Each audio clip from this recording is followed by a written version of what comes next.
Can any of you hear like music coming from my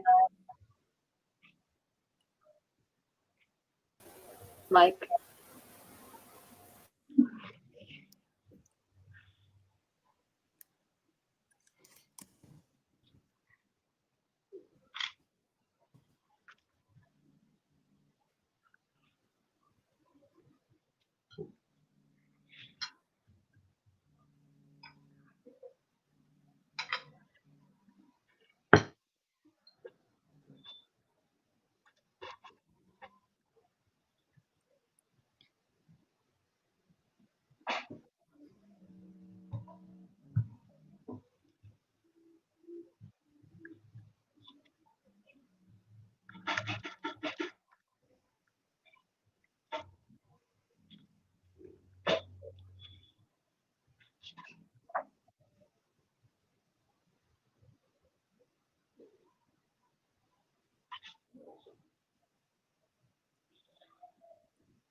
All right. Hello, everyone. Good evening. Happy New Year. Thank you so much for joining us for tonight. Before we get started with our lovely program, please like and share the event with all of your friends online right now through Facebook, if you have that. And just to get the word out about this amazing lineup of panelists that we have for you tonight. Also, use the comment section to say hello and ask any questions you may have throughout the program. But other than that, my name is Ashley Atkins, and I am the president of Greater Phoenix Urban League Young Professionals. And we are so excited to be co-hosting this event with Emerge Collective. So thank you so much for taking the time out of your evening to spend with us as we honor Dr. Martin Luther King Jr. on his birthday. I will now pass the floor over to Emerge Collective and hope you enjoy the rest of the program.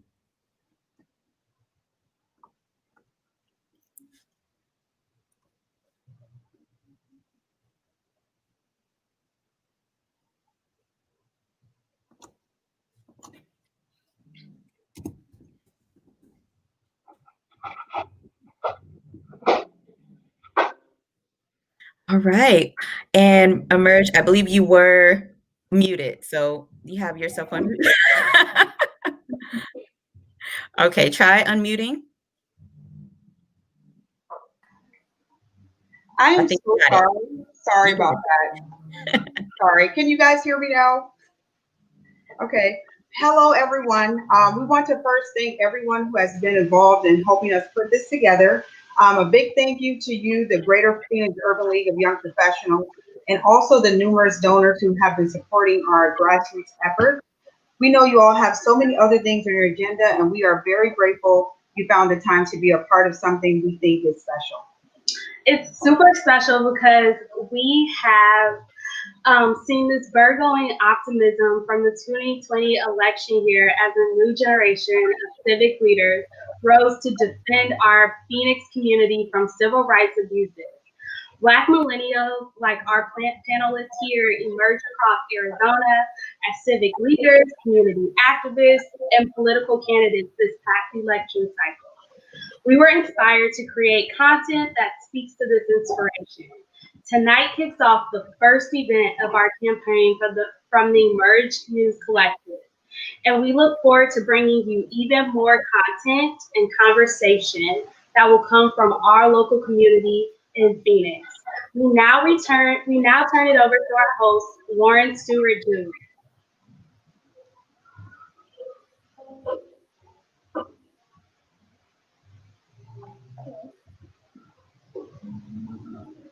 I think we all have a case of the mutes tonight.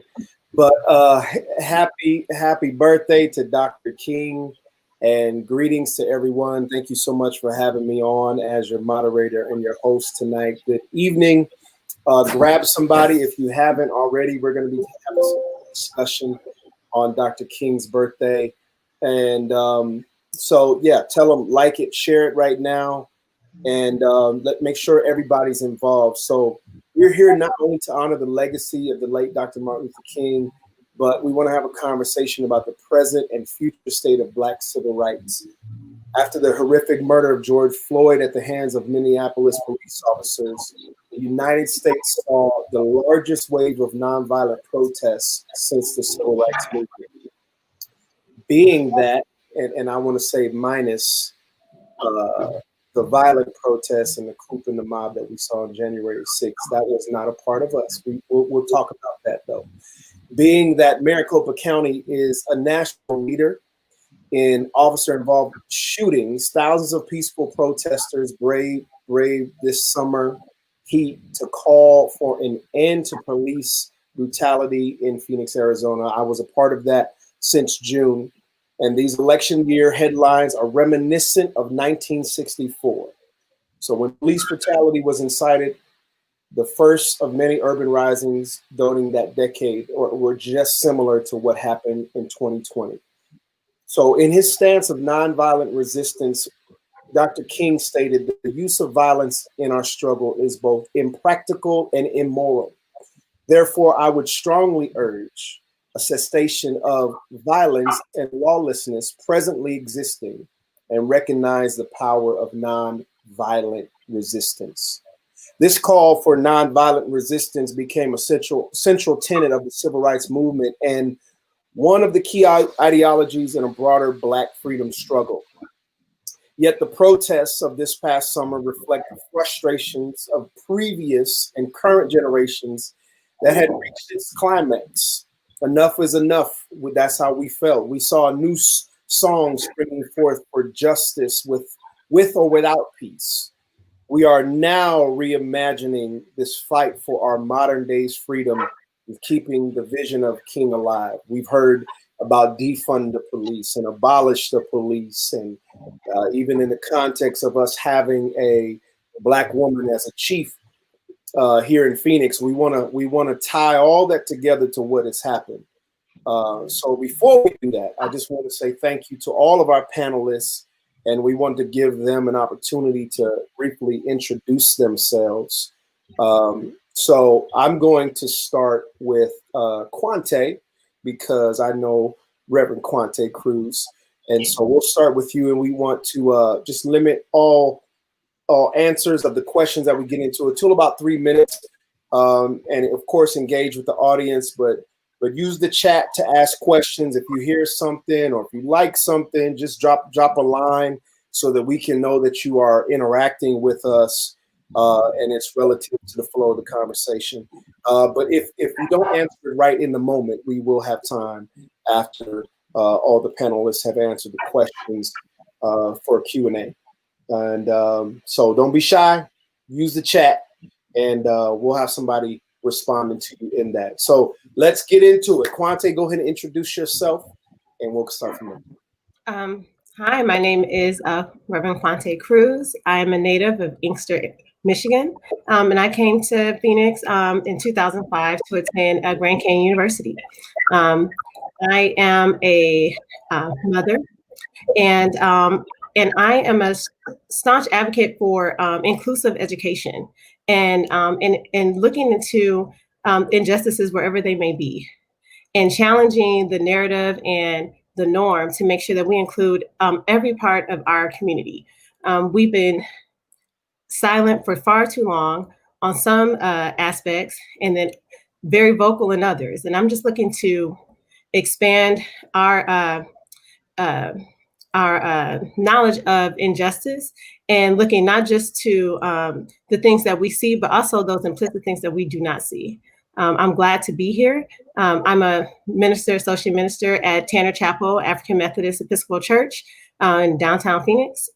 And I'm just, like I said, I'm an advocate, I'm a community member, and I'm so blessed and honored to be here with all of you. Thank you.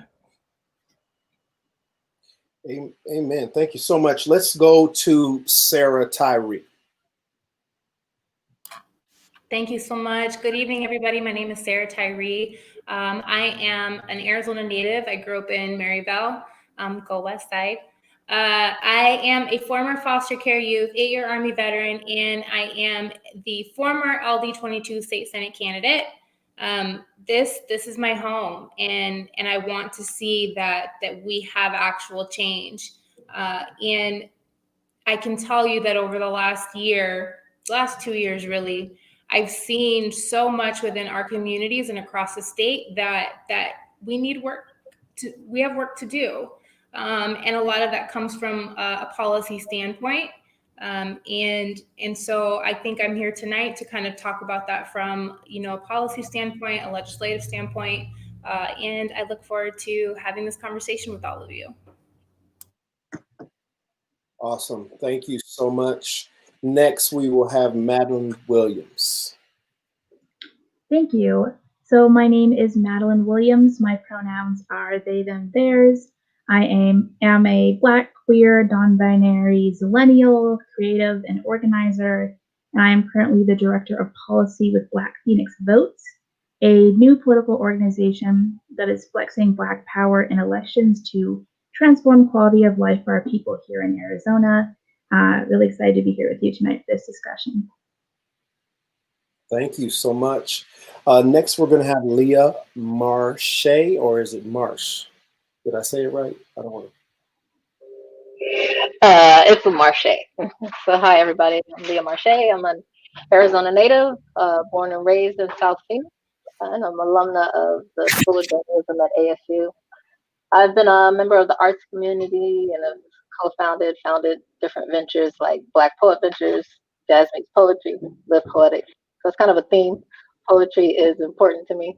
And then The latest endeavor that I have is focusing on digital news and information, and a hub that's rooted in Blackness, humanity, and culture. So, like Issa Rae, I'd be rooting for everybody Black, and basically how we use the arts for inspiration, and also how we can use the arts to disrupt and bring about change. So I appreciate the invitation of being here. I'm here just as much to learn as well as to contribute what I can to this conversation. Awesome. Thank you so much. Thank you to everyone for those introductions. I am Warren Stewart Jr. I am an influencer, pastor, and activist. I'm a native of Phoenix, Arizona. I have been fighting for Jesus and justice for the last 15 years. I could say all my life, because my dad, since the womb, has been fighting for social justice in Phoenix, Arizona. He helped to carry and champion Victory Together, that helped get the King holiday a paid state holiday here in Phoenix, Arizona, by the vote of the people. It is we are the only state that has passed the King holiday by a vote of the people. And so because of his fight and because of his passion, being his son, his eldest son, I have taken on that charge as well. My uncle was great uncle, Reverend Dr. Timothy Mitchell, was friends with Dr. King in New York. He would visit him. And so I have this legacy and this tie to Jesus and justice that walk out these principles of the beloved community. If you don't understand what that was, Dr. King was against poverty. The triple evils is what he calls poverty, racism, and militarism. And so his beloved community was about nonviolence as a way of life for courageous people. Principle 2 is nonviolence seeks to win friendship and understanding. Principle 3 is nonviolence seeks to defeat just injustice, not people. Principle 4 is nonviolence holds that suffering for a cause can educate and transform people and societies. Principle 5 is nonviolence chooses love instead of hate. And 6, nonviolence believes that the universe is always on the side of justice. So, with that being said, let's get into it. First question, and just for for those principles, that's from the kingcenter.org. The King philosophy is on there. I've been to the King Center in Atlanta, and when I saw it on graphics and the beloved community surrounding the King Center, that really struck a chord within me to forward that beloved community. And I don't think many people, I think Dr. King's legacy is hung up on the I Have a Dream speech, which was called A Call to Consciousness. But Mahalia Jackson yelled out at him in the crowd and said, "Martin, tell him about the dream." And that's where we get that from. So we're talking about then and now, lessons learned from MLK, love as the practice of freedom. So question 1. In 1993, Arizona was one of the last states to recognize MLK Day as an observed holiday. Although it was nationally recognized on January 20th, 1986, keeping that in mind, how does that paint a picture of where we are as a people regarding race relations in Arizona? And why is there a strong impression of Arizona lagging behind in the movement? And what can our community do to change that impression? So with the context of when we passed it in 1986, how does it paint the picture of Arizona in race relations? And why do you think we're lagging behind in the movement? And how can our community change this impression? So go ahead, and whoever wants to answer that first.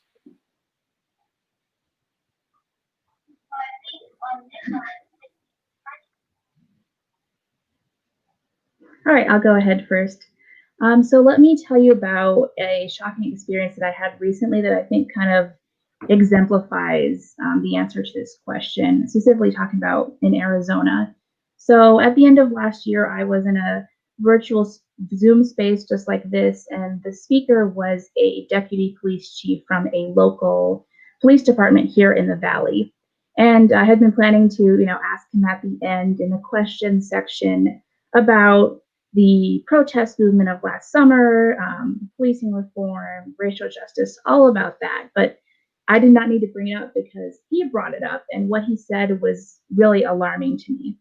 So he said, quote, he said his police department didn't have any issues with race because, quote, that police department never chased after runaway slaves.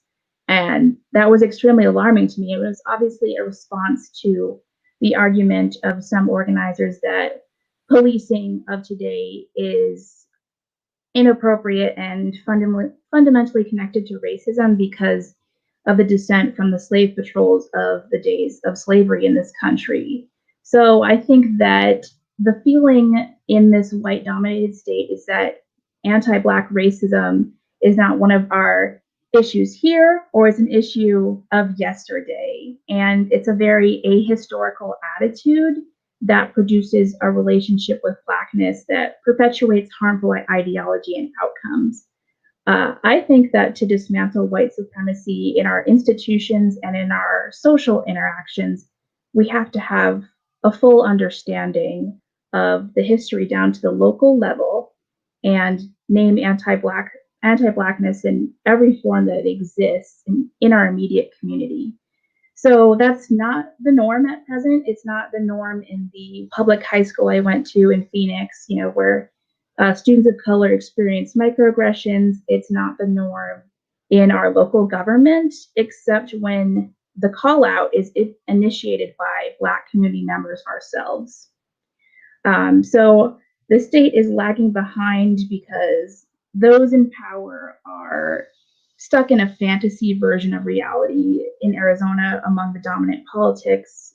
And what I think the greater community can do to support us, the Black community, when we're calling for fundamental change and accountability is to amplify our voices and take the experiences we are sharing back with them into the spaces where Black people are not present, the non-Black dominated spaces that they're a part of at work, at school, and in their faith space.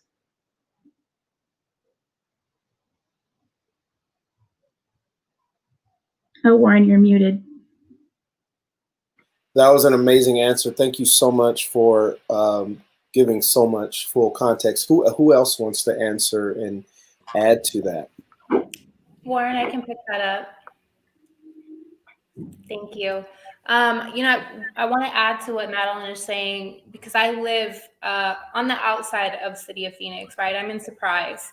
And Surprise is bordered by all three Sun cities. It's a very different mentality here. And during my campaign, I can tell you that I had Democrats tell me not to talk to them, not to look at them. They would vote for me, but they don't want me to talk to them.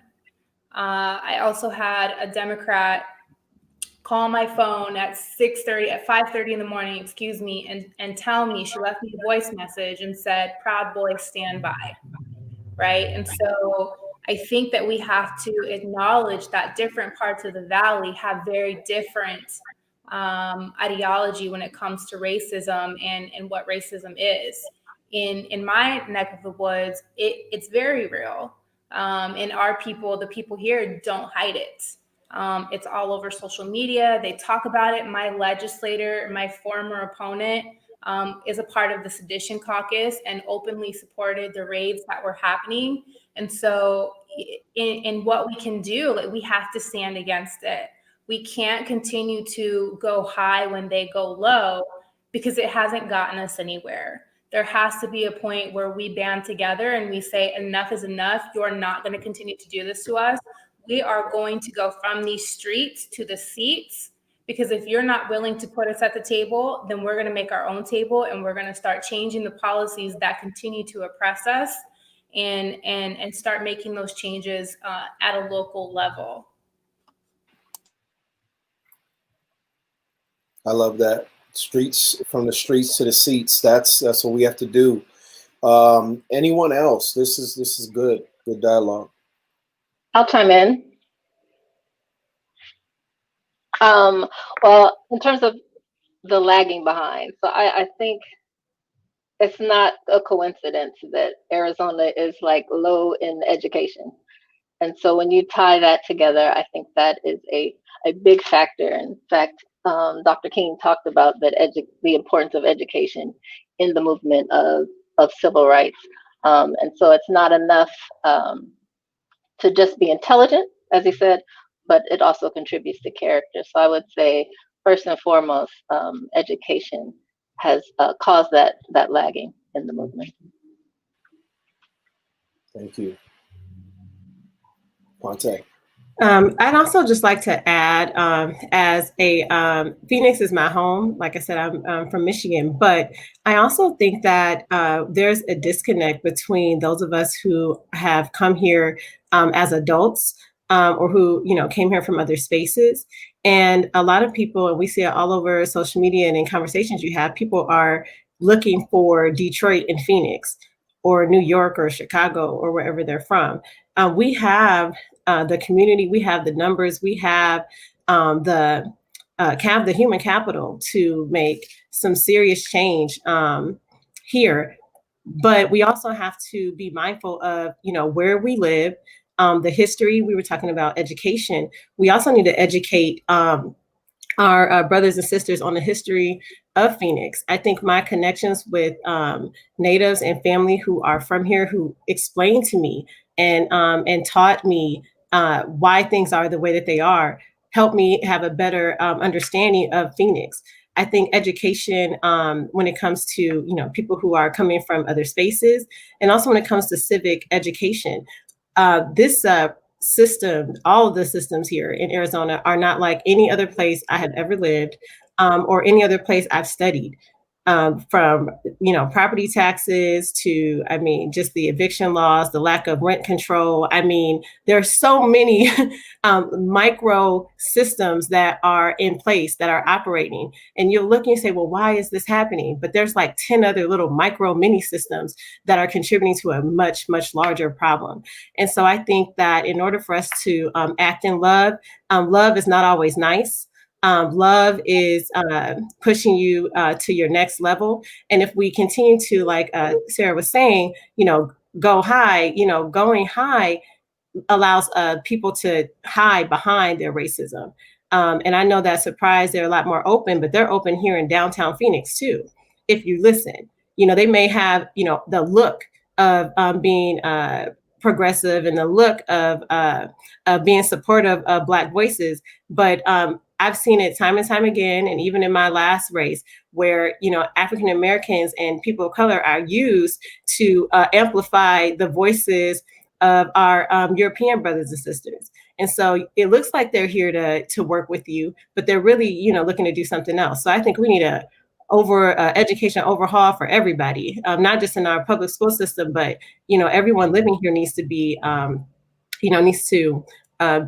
re-educated. And we can't force people to listen or force people to take information. And that, I think, is the challenge. I know we were talking about solutions, but how do we embrace our brothers and sisters that live here, because we're all a part of our community? How do we get the dialogue going and get people to seek it?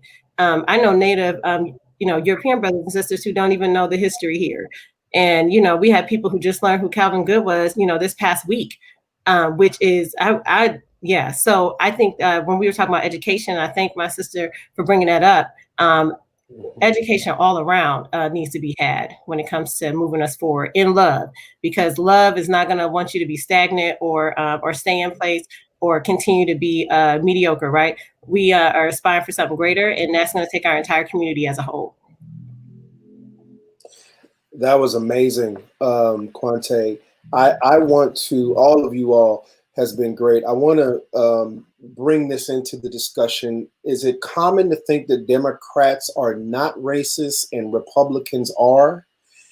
And Blacks were known to vote Republican in their early days of voting. And why has it shifted to voting for Democrats? Does anyone want to just jump on that bonus dialogue we want to throw in here?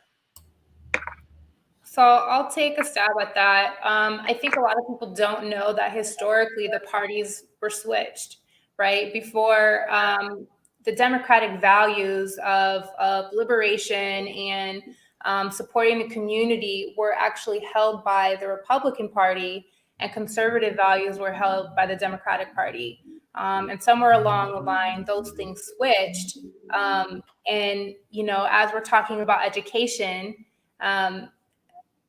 history is always written by the winners, right? And so that information is not either shared in certain spaces or is only told to few people.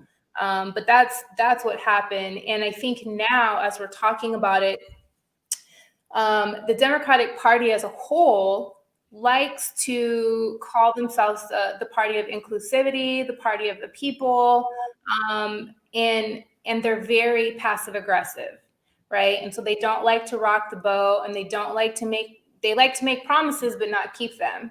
And so then you have the Republican Party of today that is saying, oh, well, look, you guys are being disenfranchised. We're going to give you this little breadcrumb so that you'll think that the Republican Party is here to vote for you and support you. And then we're going to make all of these other things because we know that you're not educated in the electoral process and how things work. So I think that, you know, back to the conversation about education, we absolutely have to be having these conversations. We have to have ethics studies in school. We have to have civic engagement in school so that our people understand what policy is, how it truly impacts us, and how our voices can be heard in those things. But let me tell you, Democrats are just as racist as Republicans. Mm. Wow, Quante, you wanted to chime in on that? Yeah, just really quickly. So I have this pastime of reading historic Black newspapers for fun. And I came across something that was very intriguing. I just want to share with the panel, with those who are listening. So the reason why African Americans and the recently freed, right, during the 1800s, they flocked to the Republican Party is because one, those fiscally conservative values were of great value to our ancestors. You know, big government at that time and more spending meant more spending for that Democratic lion that was chasing people around. That meant bigger, more money for the militias, the police, as they evolved into, right? That meant more money for them to send people out, you know, to scout land and, you know, make ancestors like one of mine sell their land for $1, you know, if you want to live, right? And so big government, those fiscally conservative values were very important because a bigger government at that time meant more money for, you know, us to be harassed by the KKK and whatever systems they had infiltrated. And so historically, you know, we were looking at those values because they were very important to us. And when you look at how the parties changed and why, I'm always interested in how I understand the racism and why the Democratic Party became a better fit. For lack of a better way of explaining it, it was a better fit for us eventually.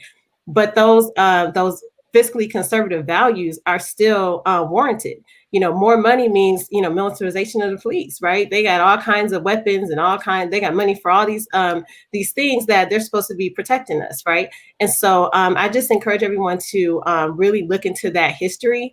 It is a very rich one and you'll be very surprised.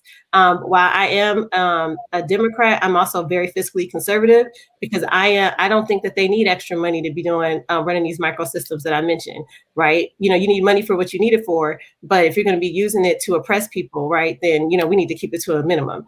And I just wanted to share that and why our ancestors, you know, flocked to the Republican Party in the past.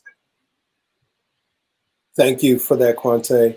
I also looking at the chat and just want to acknowledge those that were before us in Arizona. We have to acknowledge Lincoln Ragsdale, who was very an intricate part in bringing Dr. King to Arizona in 1964. He spoke at ASU as well for 8,000 people and preached at Tanner Chapel, the church that Quante is a part of. We commemorated that a few years ago, and a recording was found in Goodwill and was preserved by ASU. And so it is people like Lincoln Ragsdale and the late Bishop Henry Barnwell that have and the late Calvin Good and that have paved the way. And like I said, I acknowledge my dad, he's on here too. And so many people who have done this work, and it's time for us to carry that torch. We have to change the narrative. And so we're talking about education. We are the forefront runners for the solutions. And so if that's running for office, changing policy, protesting, we need to know our lanes in order to be a factor in this change. So question 2, I want to get to that. What factors do you think played a role in the level of concern and protests on racial relations that we have seen in this past year? What factors do you think played a role in the level of concern and protests?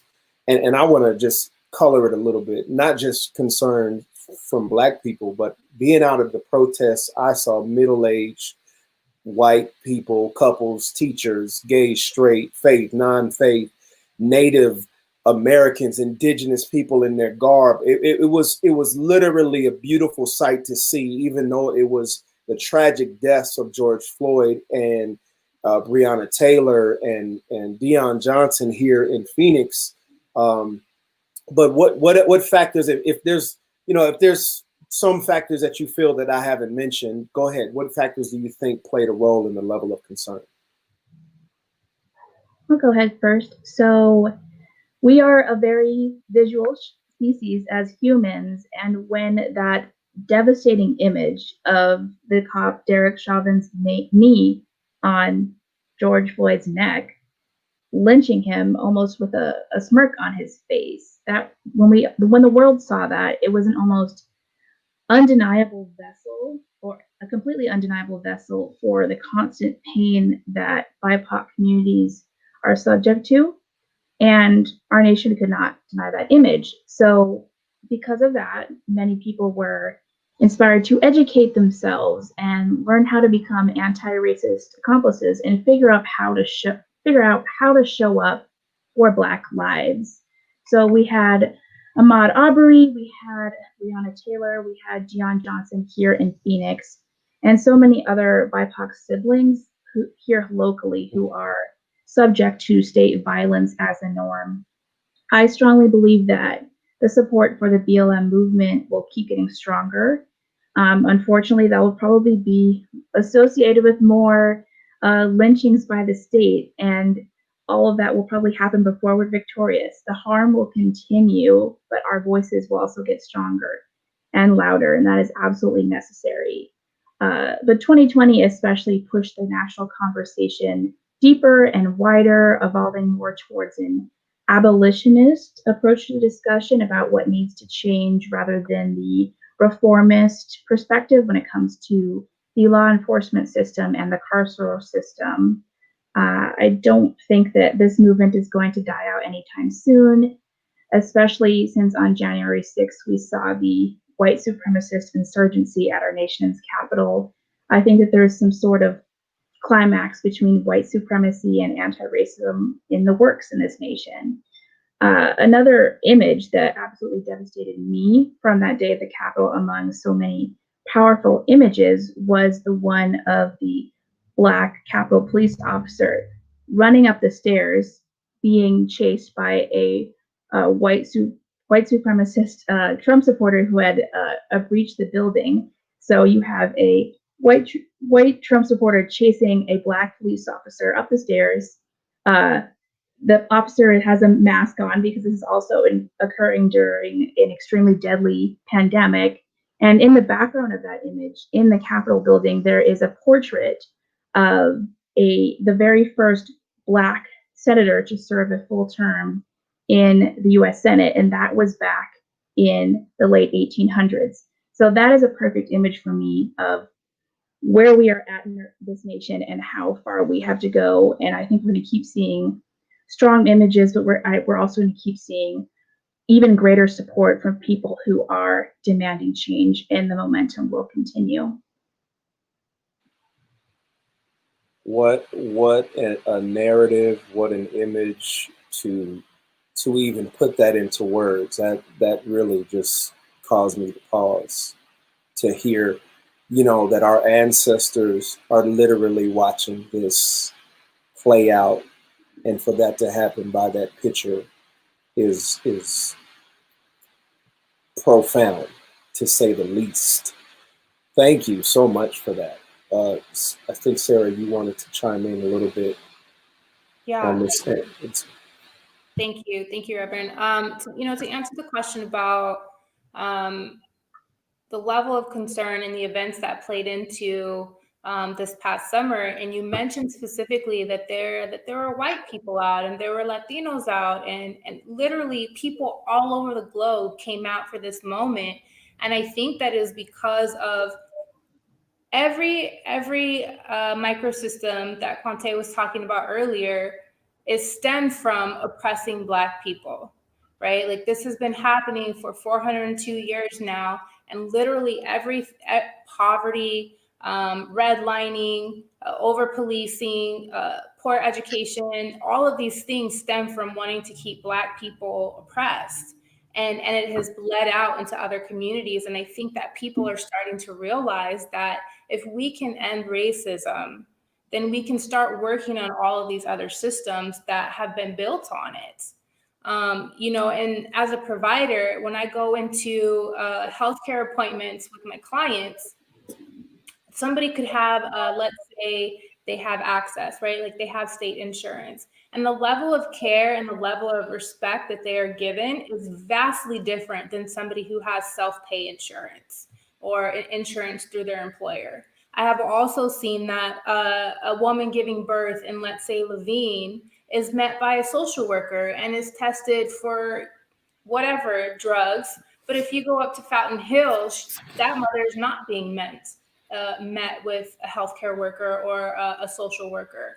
And so I think that it is literally like in every piece of our lives where racism is just there, it's blatant. And so people are here and they're standing up, they're over the over policing. Personally, I'm literally tired of hearing Phoenix police say that they don't have enough money, and yet there's 10 cop cars pulling somebody over on the freeway, right? So we have to talk about the real issues and the archaic policies that are happening, and how are we employing these people? How are we hiring them? Where are we searching for them? And what do their psyche evals look like? I mean, are they a hot mess and you're still hiring them anyways? Look at the deputy who murdered Deion Johnson. He had 13 complaints against him.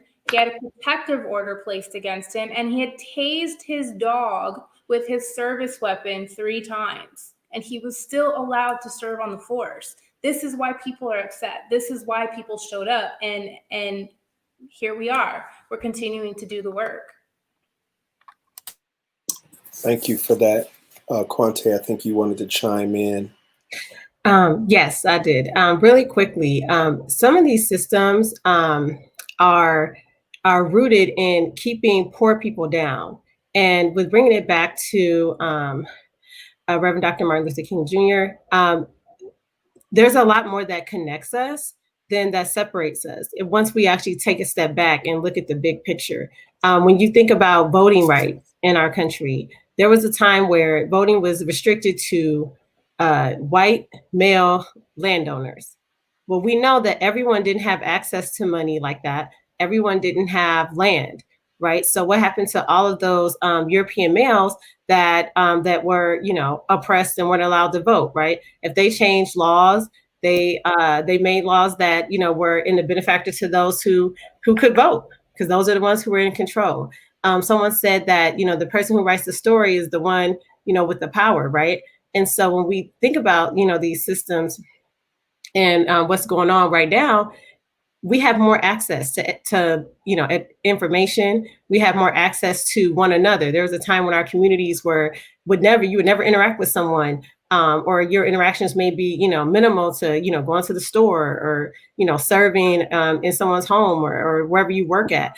We have a lot more access to one another. We have more opportunities to connect and build relationships with one another. And even if they're not, your best friend, it's rare when we find people who only, interact with people that look like them and have the same economic background as them and have the same belief system as them. You know, there are a lot of more things that connect us. And I also think that that contributed to what we saw and what we continue to see is that as we really become a global nation, and I do believe that we're getting, you know, more connected than ever. That they're opening their eyes, and I just hope and pray that we just continue on this path.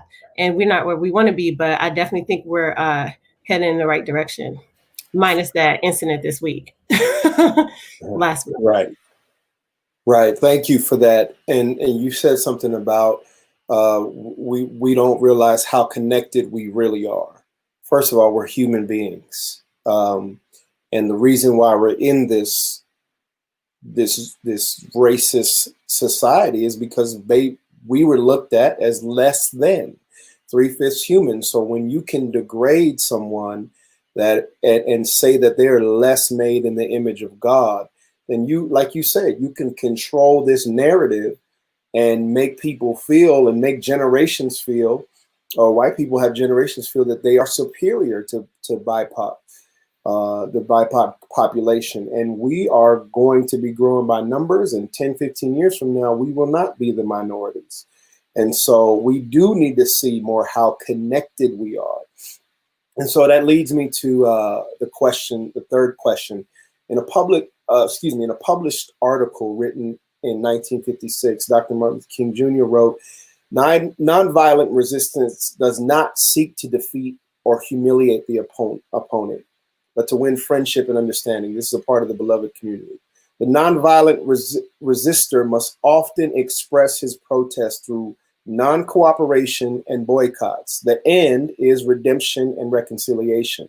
But does collective resistance reconcile grievances within our community?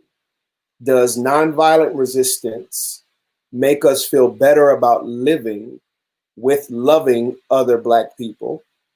And does collective resistance against racial injustice create loving relationships between members in our community? Who wants to answer that?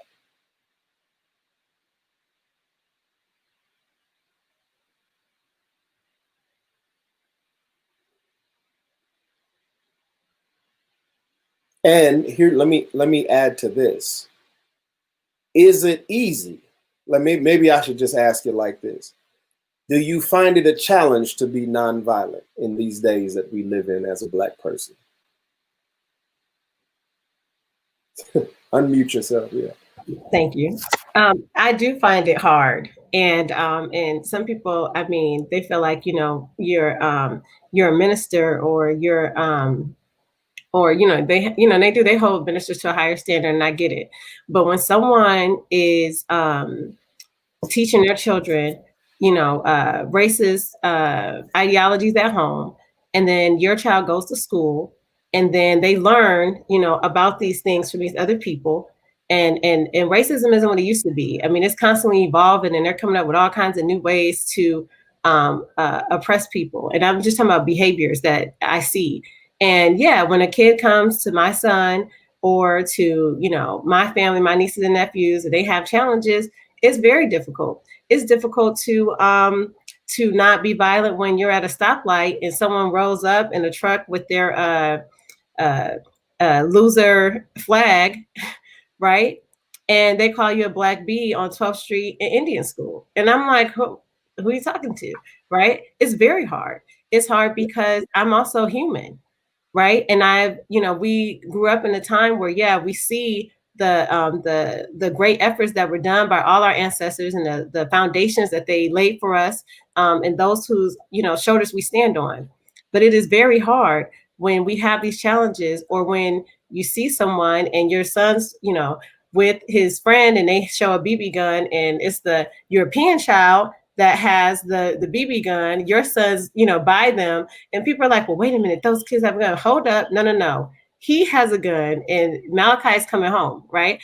And you know, then that natural motherly, you know, mama bear instinct comes in, and I'm sorry, you know, I am not the one. I remember Warren had made a post on Facebook at some point, and I'm gonna mention it, brother. He said, you know, don't go out there marching for me.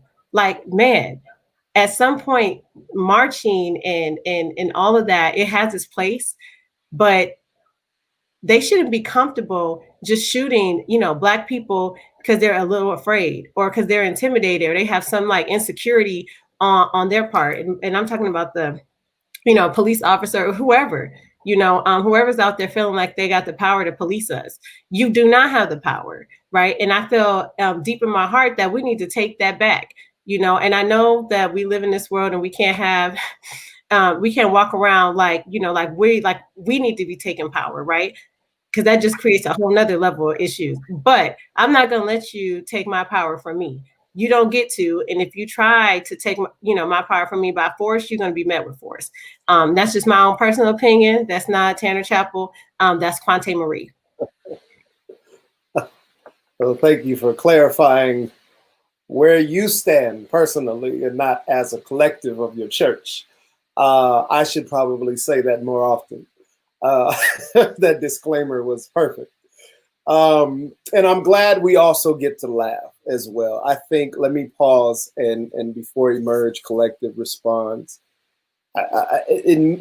with all the trauma and the PTSD, the racism and the dehumanization, we cannot forget as the BIPOC collective community to laugh and live our best lives. This justice work takes a lot out of us. We have to call our energy back. We got to pray and meditate. If you're a believer in God, get in His Word, worship. If you're not, do some self-care, yoga, do whatever, massage. Listen, and try to get somebody to fund it because you deserve that. We go through too much as a people to not have some type of relief in this life. So Emerge Collective, let's talk about that, about just surviving and your response to nonviolence. Well, this is more so to piggyback off of Reverend Quante. I grew up in the home of a pastor, and my grandfather was a pastor as well as my father. But I was raised that if somebody hits you, you have every right to hit them back. So my question to our community is, at what point do we say, okay, this bully has hit us enough? When is the time for us to strike back? And, I totally believe in self-care, but I also believe we have to create boundaries with people so that they don't harm us. And what do those boundaries look like? And at what point do we say, okay, you've crossed this line so many times? And a lot of the panelists that spoke earlier in this conversation about, we've gone high so many times after other people, our opponents, our enemy has gone low. We can live, laugh, and learn, and we can also throw hands. And, we love what MLK stood for, but when do we reconcile, okay, nonviolence got us to this point.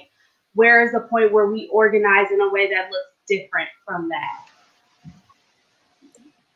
that? That is a great question and a great topic to engage on. I believe, and I said this a few months ago on a discussion, I believe that we should be armed because without us being armed, we're still looked at as dangerous just because of the color of our skin. And so you can arm yourself. Jesus's disciples carried knives. Peter carried a knife and cut off the ear of Malchus. Jesus said, turn the other cheek. But when you run out of cheeks, Toby Inigwe said, try Jesus, don't try me. So I think that we have to make a bigger stand. And I know there's a group of armed Black people in, I believe, Georgia who are ready. And you got to understand, racists and Klan members, this generational racism that's been passed on, they have taught them to arm themselves and trained them to shoot guns. The Black Panther Party had guns and they exercised their Second Amendment rights. You see what happens to Black people and people of color when indigenous people, when we do arm ourselves. I mean, behind me, you have Martin and Malcolm, nonviolent by any means necessary. Both of them were assassinated. So it is for us, it is a fine line that we walk on. And like Quante said, Tamir Rice has a BB gun and is shot dead at 12 years old, similar to Emmett Till. So I wouldn't say that there is. I think the philosophy, like Quante said, is personal, and what you do to answer to this dehumanization, because we constantly observe symbolic racism. They have statues that they've erected to their racist heroes and sheroes, and is nonviolent resistant an effective route for our community to heal from these constant microaggressions? Or do we start just slapping the mess out of people? There was a joke that always circles on King Holiday that says, and of course we don't do that for those who are watching, but that says, don't try me on King Day. This ain't the day to do it. But so do we use nonviolence as resistance, as an effective route for our community to heal? Or with the overt racism, is it necessary to take direct action and extend beyond nonviolent measures? So again, do we resist this dehumanization with nonviolent resistance, or do we take direct action and extend beyond nonviolent measures? I'd like to respond and just piggyback off what you were saying, Warren. When it comes to the question of arming ourselves, I'm personally not there yet, but I want to validate the feelings of everybody who is there and feels like that is necessary. For me personally, I am working for and organizing for a world where none of us need those weapons and no one can be harmed by those weapons. But that is the world as I want it to be, and we live in the world as it is. And we need to defend ourselves from the daily acts of violence that happen against our people, whether they are committed at school, committed by a police officer, committed on the street, and so on. So I respect that position. I also want to validate every type of resistance that happens in our everyday lives. It looks different for every individual, but there are so many different acts of resistance towards the elements of white supremacy that we experience every day. And in terms of non-violent action that we could take to change our future, I'm not sure what that looks like. The first thing on the top of my mind, it looks like what happened on January 6th, except by white supremacists. And I'm not feeling great about that, but I want to validate acts of rioting and bursts of anger that our people have when we are not familiar with how to express ourselves, and we're fed up with being treated this way and having to live under racism. I have respect for people who engage in looting and engage in rioting after an instance of the killing of a Black person by a police officer in their city, because that anger they feel is justified. And I think that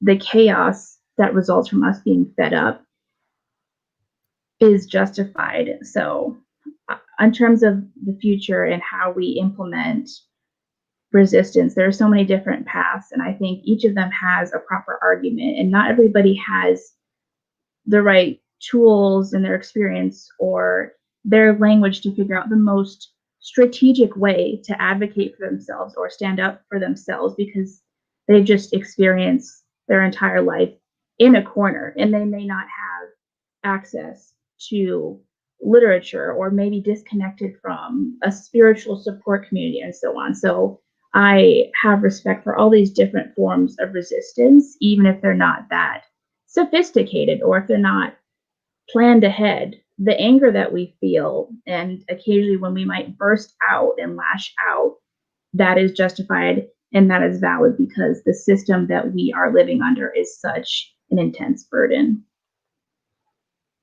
That is amazing. Thank you for that answer. And Leah, I know you want to chime in. I just want to grab from a comment. When we talk about arming ourselves, Dr. Janice Scott said, you must look at this generationally. That's what the ancestors did, which is why we are still here. You know, so we got to bring everything into context. I mean, look at Nat Turner and what he did. Started a revolt, and even coming from a religious, if you will, Christian background, they used the Bible to manipulate slaves, and then he found the liberation scripture, and that's why the revolt came. And so even in the church, there's racism very strongly. I mean, racism is prevalent everywhere, and the microaggressions do not even stop in religious institutions. And so I definitely want to throw that in there with me and Quante being on here as ministers and you all growing up in the church, because it's a collective effort. We need all pieces to speak into this. And thank you, Madeline, for saying that it is justifiable. At times, I don't think we feel like we can express our rage and our anger. Jesus had righteous indignation and made a whip and turned over tables and said his father's house wouldn't be a den of thieves.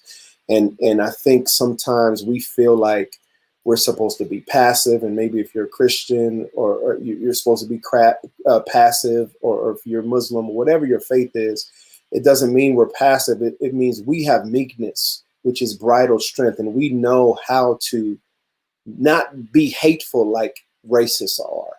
And I think we need to acknowledge our own compassion and control of our emotions amongst so much hate and vicious, the vitriol that we see on social media every day, and the images that we see as Black people.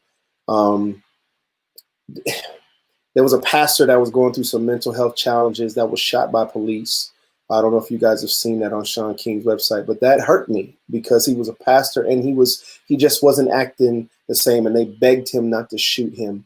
And this, it like you said, Madeline, it doesn't seem like it's going to stop. So Leah, go ahead and jump in and give us your voice. Yeah, it'll be brief. I agree with many of the comments that we just discussed on this question. It's a struggle with that question. But if we are going to talk about the theme of this being love as a practice, one, it's a practice, so we're gonna constantly have to keep trying and trying again before we even try those hands, if you will. But if it's rooted in love, love to me is not, coupled with violence.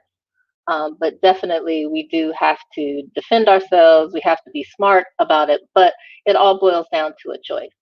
MLK said, I have decided to love. So I think once we make the decision, then we need to stay in that and then continue as the theme says that we practice it, and just make sure that we are remaining true to ourselves and how we are responding and how we are coming to our community. Thank you for that. And we got to understand, I mean, when you even Google Dr. King, it says American minister. This man, whether you believed in Jesus or not, this man was leading on the highest frequency. God is love. He was leading with love, and love routes out all negativity and evil. And it's easier to hate. It's stronger to love. And so we have to remember those people on a low frequency are very ignorant people. I think if you're emotionally and spiritually mature, you know not to hate another human being, regardless of their ability, their education, their class, their color, their gender, their sexual preference. We have to get to that place where we humanize each other. And I think, like I said, Black people have learned to harness that in a way that I believe may have, for some, may have an expiration date. Like, I'm tired of it. I'm not my ancestors. You can catch these hands.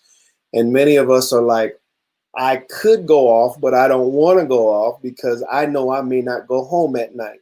And if I am shot, they will be able to continue to work. I may be disabled and they or may be dead. And so it's a fine line that we walk between nonviolence and violence because, like you said, Madeline, we saw the knee on the neck of George Floyd. And we've seen our leaders, Medgar Evers and Martin and Malcolm, shot dead before our eyes. And America does nothing. And he was the most hated man in the country for exercising love. And so I think it is a personal conviction of how we are to respond to dehumanization and microaggressions, whether it be nonviolent or violent. I mean, Black people can raise their voice in a room and the room will get quiet. And so we know the power that we have.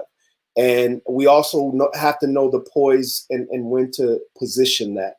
So I want to get on to the next question. Question 6, it says, with the city of Phoenix, a city of 1.6 million, having the highest rate of police-involved shootings that surpasses the rate of even bigger cities like New York, Los Angeles, and Chicago, according to an article published by the Washington Post in 2019. Why do you think we have been unable to reduce the rate of officer-involved shootings? Why do you think we have been unable to reduce the rate of officer-involved shootings? I'll take it. Go ahead. So speaking from the Phoenix standpoint, PLE, which is the union for Phoenix Police Department, they have more power than our labor unions. They have more power, they have more money, and it seems that our legislators and even our chief of police is afraid of them. And so we've tried to have conversations with law enforcement, specifically Phoenix PD, about these, these issues. Like, you're murdering Black people, you're over policing our communities. Why? And the conversation is always met with aggression, and it is always met with master to slave dialect.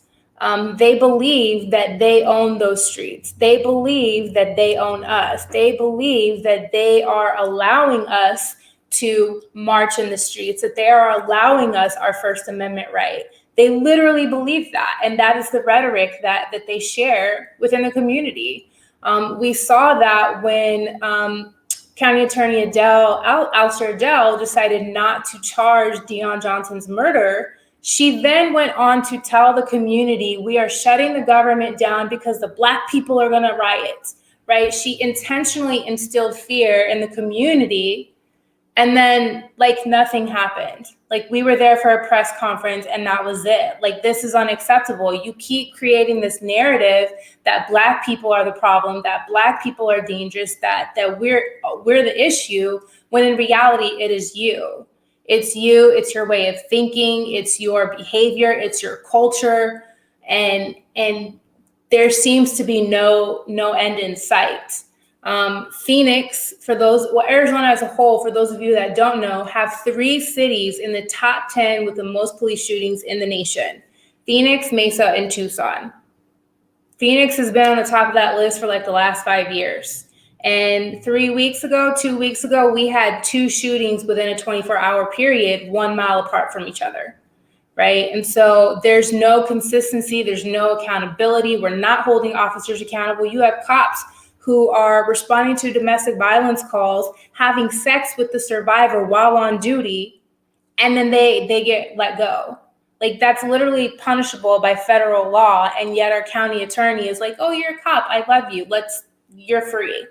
Meanwhile, our nonviolent, unarmed protesters who are fighting for their very lives are being charged with outrageous crimes like gang affiliation simply for utilizing their First Amendment. It is the way it is because that's how they want it to be, plain and simple. Thank you, Sarah. Yes, I agree. The union is one of the biggest problems, and qualified immunity.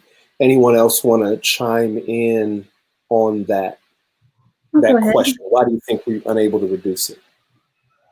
Yeah, so as you and Sarah just said, police unions have an outsized control and outsized influence over our elected leaders.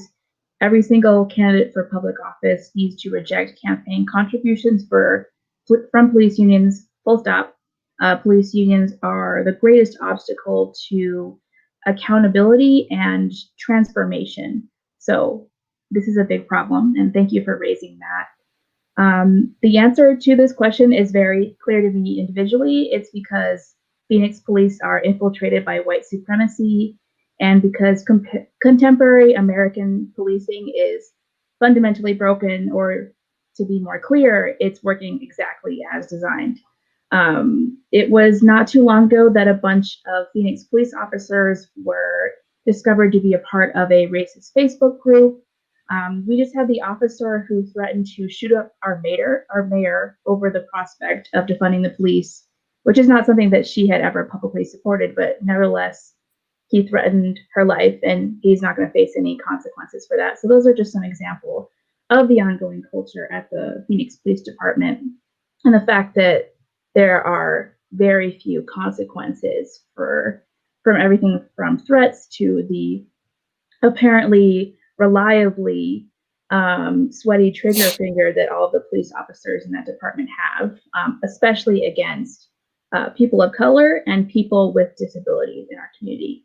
So the police are reliably violent and reliably vulnerable, if not structurally welcoming to racism in practice. From the start, policing has been about suppression and control of our people. Because the institution of policing is such a normal part of society, it's very difficult to think about it going away. But just because something is difficult doesn't mean it's not necessary and it's not politically possible. I believe that everything is possible. Thank you. That was a great answer. I want to chime in and answer what I believe is the problem. Until we hurt them financially and start taking pensions away and giving them to the victims of officer-involved shootings, then they will not take this issue seriously. They don't care that we're marching in the street. They laugh at us. They've been out there taunting us and mocking us. They do not care that we protest. They laugh at the protests. All they want is to go home and get their pension. They know that qualified immunity will protect them, and they also know that they will still get their pension. And so until we empty out that swamp, then I don't think we'll really see any change. It could be, even in 2021, I don't care if we have less than DC, New York, and Los Angeles and Chicago. The fact that one has been shot, and the cops like Mark Ryan, who shot Rumain Brisbane, he was going to feed his kids. These are young men, black men that I've done funerals for. Deion Johnson. These people are still a part of the problem because we have not hit the union hard enough and their pension. And I'm gonna tell you this: the reason why I can speak intelligently, because when my dad and the group of Victory Together was fighting for the King holiday, until the Super Bowl said, we are not coming to Arizona unless you pass this holiday, it wasn't a real matter for them, at least under the governor at that time. Governor Rose Mofford signed it, but Governor Meekum rescinded it. And so we would have had to wait it out, but we didn't wait. We fought. But because it didn't make financial sense to Arizona, that's when everybody perked up and said, well, let's do this, because billions of dollars were at stake. So who else wanted to chime in? Sarah? Real quick, just to your point about hitting them where it hurts. So it's not just qualified immunity. We do have qualified immunity here in Arizona, but we also have the Peace Officers Bill of Rights. And that is something that Governor Ducey put forth, and that gives them an additional layer of protection. So even if we were to put a citizens initiative forward and repeal qualified immunity, there's still the Police Officers Bill of Rights. And currently, PLEA is in negotiation with the city in renewing their MOU, and that they essentially want to have their contract, their new memorandum of understanding, to mirror the Bill of Rights. So that would be a third layer. That's a third layer of protection. Then you have legislators who are putting forth bills that say if an officer is shot on the line of duty, not killed, but shot, they're going to get paid $1 million. First of all, that incentivizes officers to escalate situations rather than de-escalate them. Secondly, we don't have money for education. So where are you going to get taxpayer dollars to pay each cop $1 million? We don't have that. And I can tell you, I'll stop paying taxes. I'll go somewhere else. I'm not paying for that. That's ridiculous. And I do agree that we have to start hitting them where it hurts, and that's in the pocketbooks. Anytime they go to court, they don't pay those lawyer fees. We as taxpayer pay. So they get to murder us, they get to arrest us, they get to accost us, they get to rape us, whatever it is that they're doing, and then we still have to pay their lawyer fees. No other profession is allowed to do that. As a social worker, you have doctors, you have lawyers, you have teachers. We all have to be licensed, and we all have to have liability insurance, and we have to pay our own fees. Yet somebody who barely graduates high school gets to decide whether this person, that person lives or dies, and they get to walk away with all the money in the world. So we absolutely have to create some sort of system that holds them accountable. And it's not just the Brady list. The Brady list obviously is not doing what it needs to do. We have to find a way to do that. Thank you for that, Sarah Quante. I'll be really quick. And I know we've been talking a lot about the police and their actions, and I don't want to take away from that at all. So it's just contributing. We also need to, in our own community, in the Black community, communities of color, we need to look at in the mirror and look at those who are seeking whiteness as a means of achievement, right? Those who are partnering with these people when they're at work or out on the street, or when you see someone who is oppressive or who's operating in that fashion. I'm talking about their coworkers. I'm talking about people that are of color that see them doing, behaviors, and they kind of just, I'm a part of the club, or I'm trying to protect myself.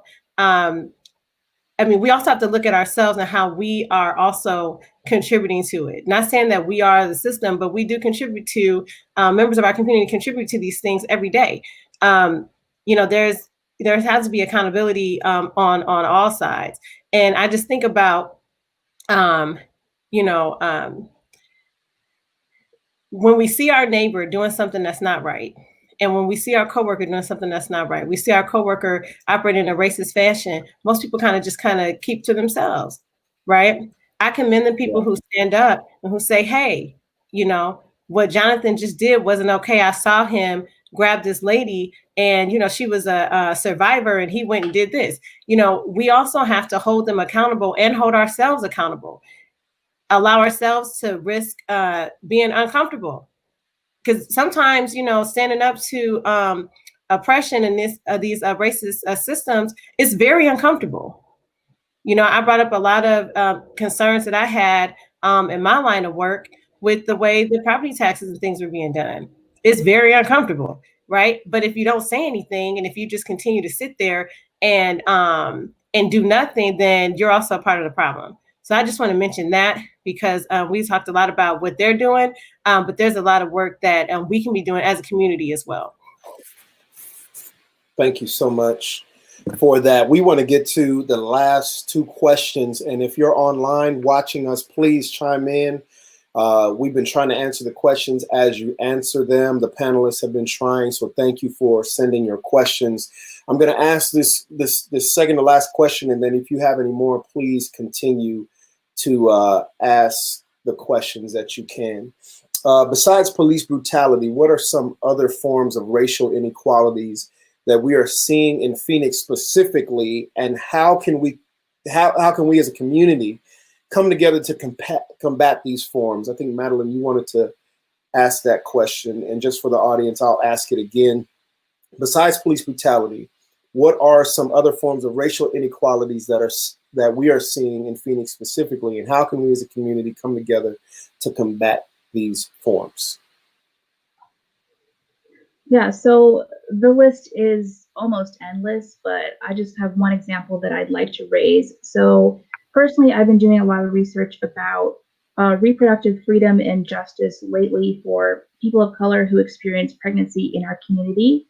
And if we look at the infant mortality rate for Black babies in Phoenix, it's almost double that of whites, Latinos, and Asian community members. So that is extremely alarming. And from my perspective, this is just another way that Black lives have been generationally stolen by bad and deliberate government policy.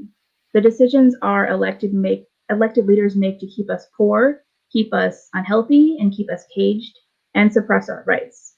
I believe that the solution to these terribly disparate outcomes is both education, but it's about direct and aggressive advocacy, demanding full resources, full funding for social programs, full funding for the social work and the work that Sarah does, healthcare for everybody that is high quality and inclusive for people of all identities, including trans people, adequate housing, and a localized minimum wage that actually covers what it costs to live here, and so on.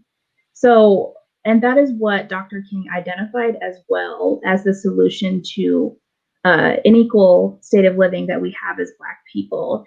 Advocacy for the poor, as has been mentioned, but I want that advocacy to translate into the eradication of inequality and poverty. So I just wanted to bring up a quote from Dr. King's final book, Where Do We Go From Here? Chaos or Community? And I think it ties in well with our discussion tonight. So he explained his support for a guaranteed minimum income, and I'm just going to read one quote. So he said, our economy must become more person-centered than property and profit-centered. Our government must depend more on its moral power than its military power. He also said, there is nothing but a lack of social vision to prevent us from paying an adequate wage to every American citizen, whether he be a hospital worker, laundry worker, maid, or day laborer. There is nothing except short-sightedness to prevent us from guaranteeing an annual minimum and a livable income for every American family. So these politically revolutionary but quite actually basic proposals can be realized at the state and local level. We do not need to wait for national leadership in any way, shape, or form. And I think that is a major approach that we can take. But demanding these policies, getting everybody in our community involved in advocacy, and that is a way that we address the way that racism has been ingrained into the way our government makes decisions and the outcomes that Black people in our community experience right here in Phoenix. That was amazing. Thank you for adding that. Quante, I think somebody said they wanted to answer, jump in really quick. Yeah, I will really quickly. I just wanted to, I know we're on time, but I wanted to share and bring up something that I read in an article this year and something I saw firsthand as a real estate appraiser. Property values and the real estate market and the way that whole thing works is still operating the way it did back in, we'll say 1940 even, right? It has rarely changed. Those who are doing that kind of work still look the same as they did back then. and they're still it's still being used as an oppressive in an oppressive manner to keep Black and brown people, in their place. Yes, we can move, and we've got access to these new exciting areas to live in whatever. Everyone, it's each their own, right? But it's still being used in an oppressive manner. We still are using information to oppress people. There's no reason why we have senior citizens losing their property that they bought back in 1940 because they didn't know that there was a senior exemption, and that if you met certain requirements, you could freeze your property taxes, right? Especially if you've been paying your taxes to the treasurer since 1940, at some point somebody should have said something, or you should have got something in the mail, or there's like that, the lack of information. There were so many homeowners that I would meet doing my job, doing my work, and they had no idea that these programs were out there for them. I think that our community lacks an intimate understanding of our government and how it works. I mentioned those micro systems. It's hard to understand how these things work. If I hadn't have worked at the assessor's office, I would not know what I know, and I wouldn't have the experiences that I've had. And in my work, I am adamant about teaching our community about how property taxes work, how real estate works, and making sure that we know what our power is. If the assessor sends you a letter saying this is what your property value is, and you look at it and you say, man, I don't think I'm in Levine. My house is worth $500,000, right? And when you see the difference, you should say something, because that means your taxes are probably going to go up, right? You only have so much time to appeal that. You only have so much time to say, hey, I think this is wrong. You only have so much time to say, hey, can you look at my property and see if it's wrong? You only have a little window. And our system is a lot more forgiving than some others. But if you don't know how it works, right, you just pay whatever the county treasurer tells you to pay. And that's what most people do. They just pay it. When, there's so many things in place and avenues to protect us. But because that's not a system that we're familiar with or that we have an intimate understanding of, we get taken advantage of every time. And that's just one example. There's so many micro systems in Arizona to hold people back. And they only can hold you back if you don't have the knowledge. And so my quest is to share that knowledge with as many people as I can. And in every industry that we represent as a people, we need to be sharing these little systems that we do know of and how we can navigate them so that we can get from under this oppressive system. Thank you. That was amazing. And an intimate understanding of how our government works. That is, I think that is the core of our problem with government and politics. The reason why people are so erratic nowadays is, at least for racists, I think, and most BIPOC people, they need to be more informed of how our government works. And that is amazing that you said that. I don't want to let that line go overlooked. I want to jump to a question that Jenna Scott posed. She said, I would like to hear each speaker share how they will move the principle of love in pursuing justice that Dr. King lived.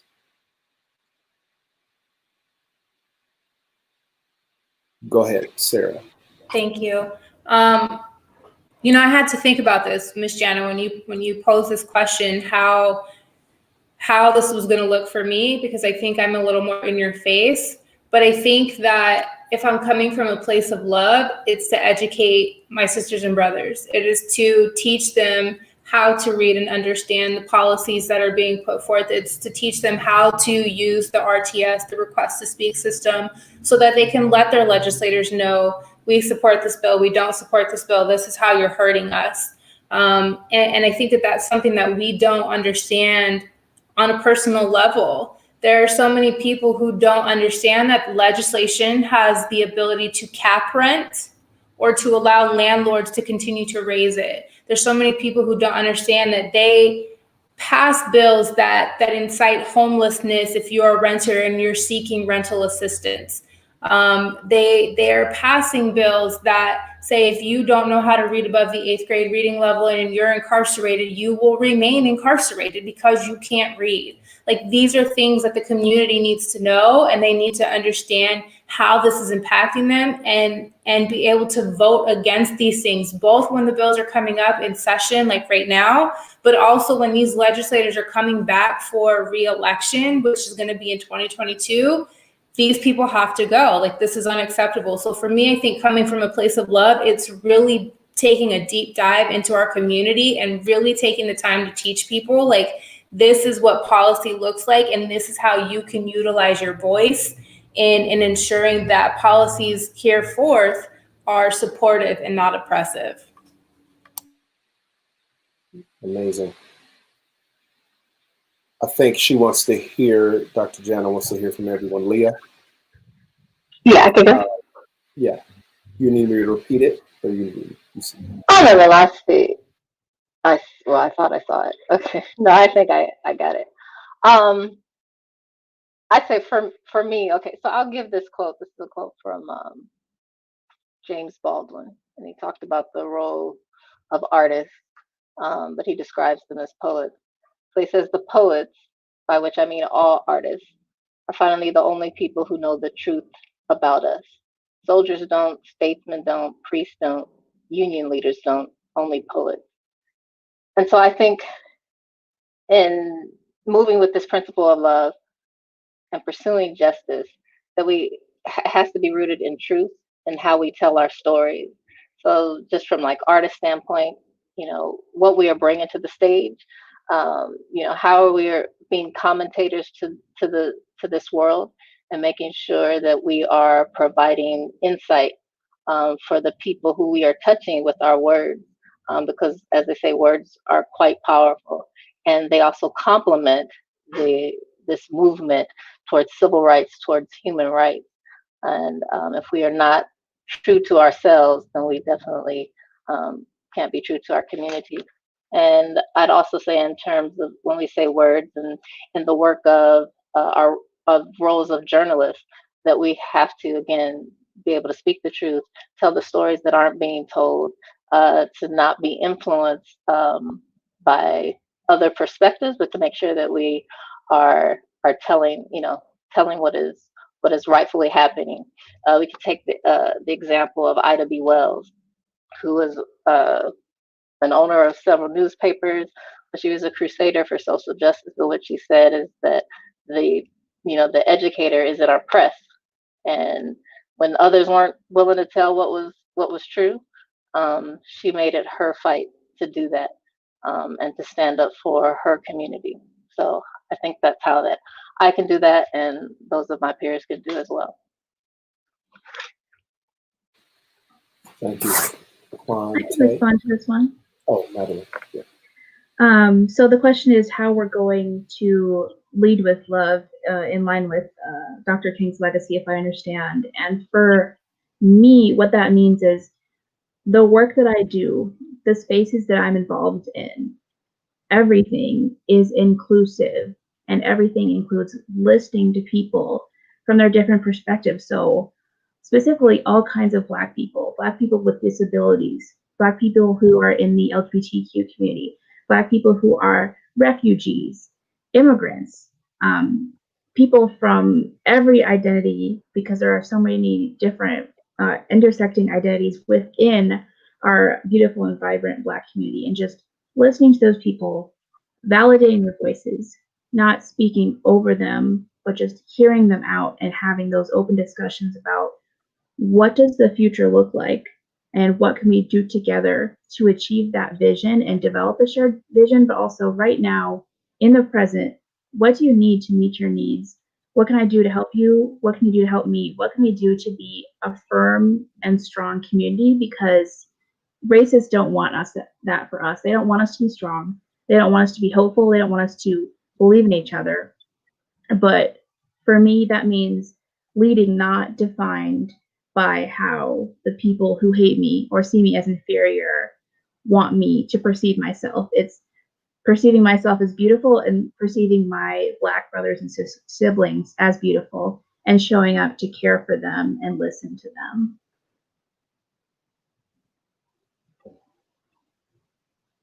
Oh, Warren, you're muted. Thank you for that. You guys have added Quante. Go ahead. Oh, sorry. I just want to make sure I answer her question. For me, I just quote Dr. King, the best way to find yourself is to lose yourself in the service of others. And I think that each of us are giving certain gifts, certain experiences, and I think that our success is in the midst of us utilizing our own collective experiences and knowledge and wisdom, and walking in love with that each day. I consider it a privilege to have the experiences that I've had, and I use them in the service of others. I think that us sharing the knowledge that that we lack when it comes to our government and the way that it works when it comes to certain experiences is also leading in love and serving and embracing one another. I'm not personally prejudiced towards other groups, right? Anyone who comes in my path as I'm staying in my lane, because I do think that staying in your lane is very important. I have my lane and I have the gifts and the calling that I have on my life, right? And I operate in love in that walk daily, right? And operating in love does not mean being a doormat. It doesn't mean allowing people to, oppress others in my presence. It doesn't allow me people bullying other people in my presence, right? And that means systems, people, whatever it is. And I think that is also a part of love. I love my sister or my brother, so much, and I'm not going to let this system, just sit there and take a property from someone who is on a single income, right? They have one income, they're on disability, and they're just trying to make it. And that's the avenue that I have as a minister. I'm not going to let someone try to tell you that, you're not allowed in the house of God when that's clearly not true, and it's not going to happen on my watch. That is how I personally am leading my life and leading in love, and hopefully paying homage to those who came before us. And I think that sometimes we try to do everything. I think that in this walk and in this journey against oppression, it's cool right now. It's cool to be progressive. It's cool to be to be in certain rooms and spaces. But it's not about the spaces, the rooms, the panels that you're on. It's about what you do on a day-to-day when nobody is watching, when you're at the gas station with somebody and you see that they're in need, or you see that something's happening and you speak up and you represent what Dr. King, told us to do, what they shared before us, what they've, and tasked us with. I really do think that it's about the day-to-day. And so for me, that's what's important, my service to mankind. And I do mean, humankind, my service to everybody. And so that's how I personally do it in my walk every day. Thank you. You all are amazing. I'm the moderator and the host, but you guys are definitely leading this conversation, and I'm gleaning from you all and your experiences and your wisdom.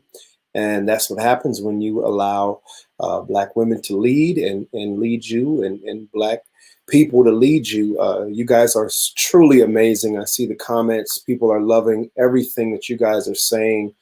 Jana has a comment: love is collective, serving others, sharing, embracing one another, standing for others, your daily walk. Thank you, Reverend Q. So with that being said, I'm going to ask the last question, and I want you all to answer to it. Thank you guys for participating. You who have just followed us this whole time and just participated and liked and shared it so that we can get the word out. Here's the last question. Is there a future where racism is eliminated, instead of being judged by the color of one's skin, but instead by one's character? Is Dr. King's dream realistic, or do we foresee fighting for equality being a fight for generations to come? I'll read it again. Is there a future where where racism is eliminated, and instead of being judged by the color of one's skin, but instead by one's character? Is Dr. King's dream realistic, or do we foresee fighting for equality being a fight for generations to come? I think it's both. I do believe that there will be a day where this is no longer an issue, and people can just be seen, for their character and who they are, and what they provide to the community and the people around them. But I think that it's also going to take a serious change within our education system, within our households, the conversations that we're having with people, and it is going to take generations. The last 4 years of being under this president has undone so much that it is going to take generations. So, and because this is so deeply rooted in centuries worth of hatred, it's not going to be done in our lifetime, but that does not mean that we don't work towards that and hope that our grandchildren or our great grandchildren are living in the world that we see for them.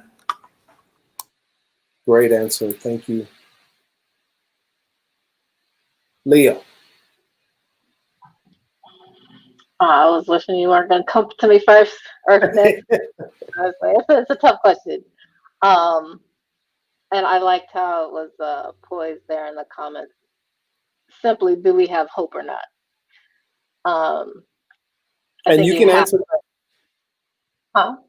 And you can answer that if you want to bring that into context. I think it goes with it. I think it's the same way that we answer the do we love or not, and you make the choice to do that. You continue, as Sarah had said, you keep fighting. You keep fighting. I'm a quote Ida B. Wells again, and she said that treat the world well. It was not given to you by your parents, but lent to you by your children.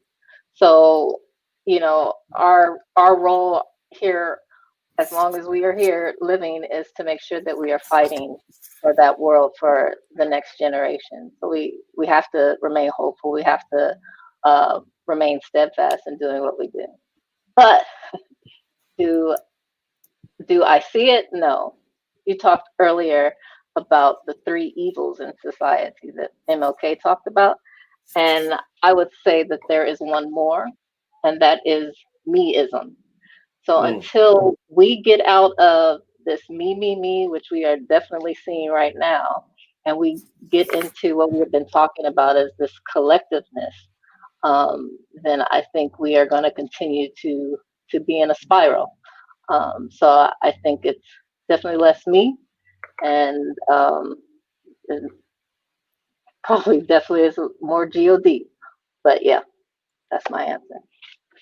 That's good. Thank you for that. I just want to, as before the next 2 answer, Penn Pratt, love is accountability. Monica, you said you have hope. To Janice's question, do we have hope or not? I just want to shout out Roisha for commenting. Paul Underwood, you've been commenting. Thank you to everyone. And Sarah's been trying to jump on and answer you all's questions as you go. So thank you all for being engaged. Liz, Woody, thank you. We need more conversations like this. So many great minds sharing their values, beliefs, and service to humanity. Appreciate you all immensely. Stay safe. Paul Underwood says cooperative economics. Of course, when we look at the Black Wall Street, we were thriving in the midst of racism, in the midst of segregation. And it is, poverty is a big issue that racism has caused.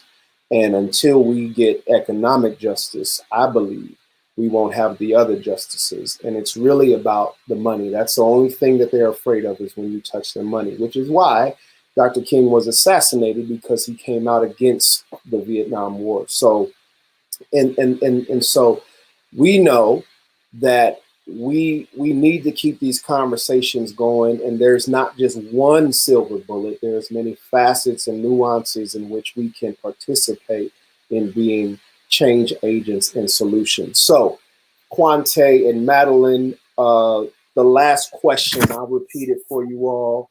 Is there a future where racism is eliminated and instead of being judged by the color of one's skin, but instead one's character? Is Dr. King's dream realistic, or do we foresee fighting for equality being a fight for generations to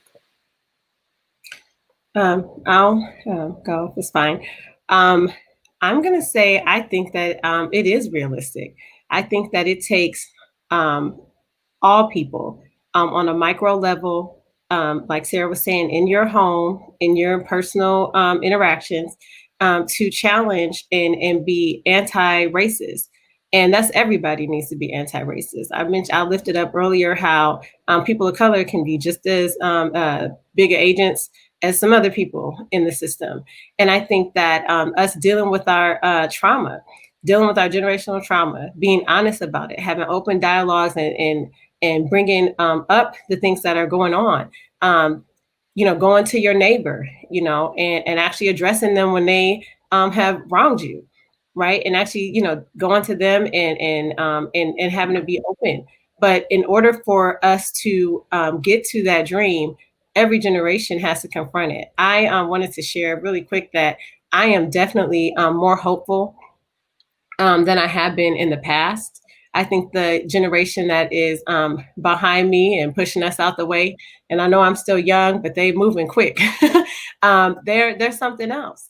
When it comes to the shootings and the things that these children have had to go through middle school and high school with. I remember Columbine for the first time. I couldn't believe that. And just thinking about these things that the children have experienced, and that generation is more radical than ours. They're not looking at parties and all these teams and stuff. They just want justice, period, by any means necessary. And I'm very comforted by what I see, the activism I see in those who are coming behind us. And I think that we need to continue to deal with that trauma and deal with the trauma, as a nation and as a world. Healing isn't easy. It's hard work. It's real work. It takes people embracing counseling, embracing, mental health services. It takes us embracing all of that, because this is a very heavy system. And it's one that's going to be really hard to stump out. But if we keep stumping on the devil's head, it will go away, right? We'll crush him. But it takes everybody being real about their situation, wherever they're at in their lane, and them stumping where they're at. And eventually we'll look up one day. I don't know if it'll be our lifetime, but we'll look up one day and it'll be gone. But it's going to take us teaching our children to do that, us teaching our children to speak up, us teaching each other to speak up and calling out when, we're being passive aggressive, or when we're not doing what, we're not walking that. And not saying everybody has to be perfect all the time, but that's where the love is accountability comes in. Like Dr. Anthony was saying, love is accountability. Love doesn't have to be nice and sweet and super kind and a doormat. Love is, no, our children, our great-grandchildren, great-grandchildren deserve better. And so we as a community need to do better. I have so many coworkers who, after last week, right, they may have been kind of on the fence before, but man, the fact that those people went and stormed the Capitol and was acting crazy, I got neighbors who are like, man, do you mind talking about this at the mailbox? And I'm like, yeah, we can talk about it, and so it's about us having those conversations. But it's not just going to take one community or one ethnic group or one race or culture. It's going to take all of us. We're a melting pot of a nation. It's going to take all of us to get rid of it. But those are my thoughts. That is awesome. Yes, amen. Madeline, last but not least. Yeah, so before I dive into my answer, I just wanted to shout out a couple of organizations that reflect the values and practices that we've been talking about throughout this entire conversation. So the Black Phoenix Organizing Collective is doing the on-the-ground community organizing work, and they're straight up radical, and they want to transform quality of life for Black people in Phoenix. So check them out. I'm involved as an organizer with them. And then Black Phoenix Votes is doing the same thing, but in the electoral and legislative spaces. So hit me up or hit us up if you have any questions about the work we do. But as to the specific question, so Dr. King was actually assassinated 4 years after my mother was born. So in my lineage, we're just one generation removed from that critical period in our history when it comes to the movement for racial justice. So it may take a few more generations to completely dismantle white supremacy and transform the future for our people. But my answer is still a firm yes. Yes, we can achieve that together. And yes, we should not give up hope. At present, we can't wait for anybody else to take up that work because the harms are happening daily. I don't want Black and non-Black allies to view it as protest movements have a time that they're on and off. The civil rights era was an infamous on time, and last summer wasn't the most recent on time, if you will. But the truth is that this movement is always on, even if no one is in the streets. Active resistance to our system of white supremacy that is dominant in this nation are happening every day and every town, in the lives of Black people, and then in the advocacy that organizations are doing at the grassroots level, at their city councils, at the legislature, and so on. So even though it's a lot to bear emotionally, and it's not fair that us Black people have to always be on, it has to be done. The burden that we have to fight for a better state of being is really heavy, and the generational trauma, as was mentioned, and the sorrow is heavy. We are forced to see these images every day of Black people brutalized by the state, and it's a lot. And it poisons the joy that we deserve. Every single one of us deserves joy, because Black is beautiful and Black lives matter, right? So anyway, we have the double burden to take care of ourselves in the present and urgently demand and build a future at the same time. But I firmly believe that that is possible. And we're going to continue to advance and continue to gain momentum and move away from incremental changes for the better and move closer towards transformation, I hope, in my lifetime. Thank you so very much. And I am thankful for you all because I have hope for the future with leaders such as yourselves.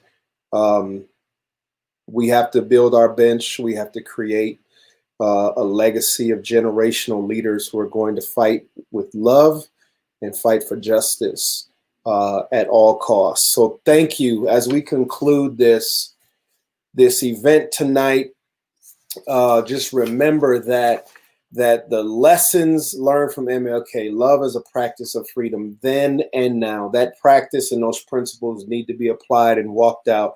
So we want to just thank everyone who came on and participated. We want to thank our panelists, give up some virtual snaps and claps from our audience. Thank you so much, audience, for joining.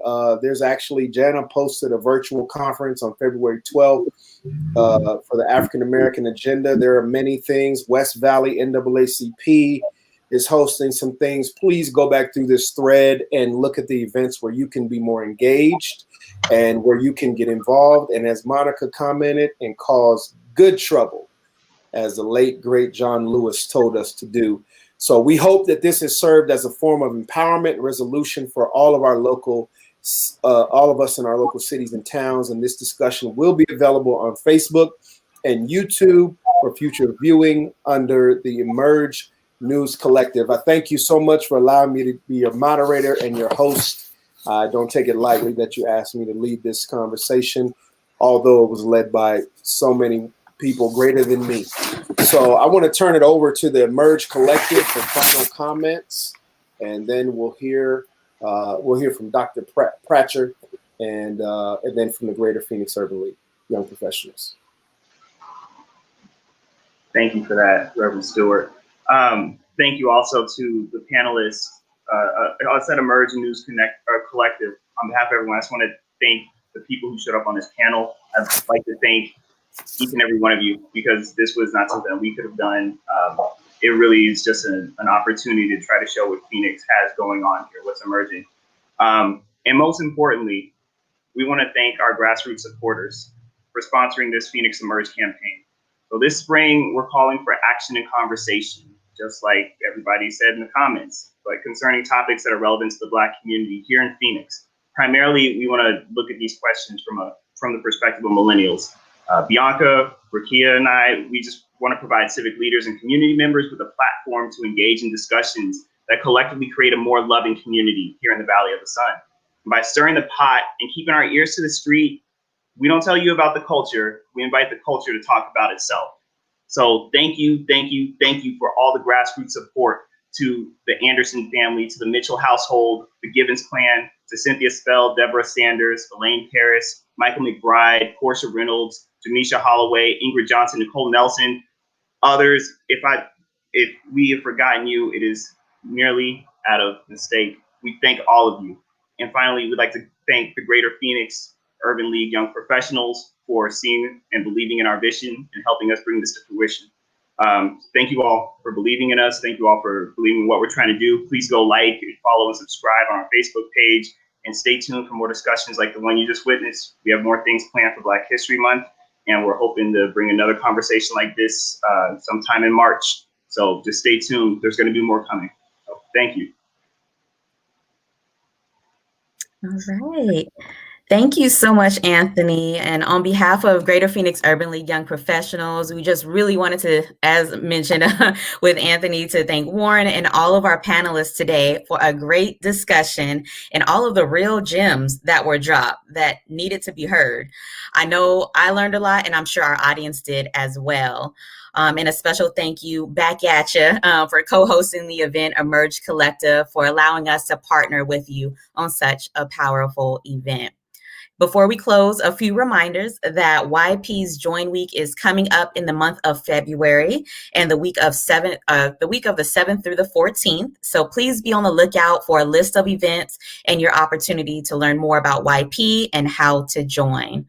I wanted to leave you with one of my favorite quotes from Dr. Martin Luther King Jr.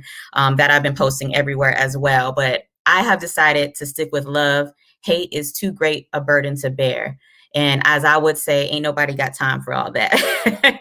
So as echoed throughout this event, let's go into this weekend and this year with love, taking care of ourselves and working collectively to fight against the system, that's not really for us. So let's work together to build that up and work together. Thanks again, and have a wonderful night and weekend.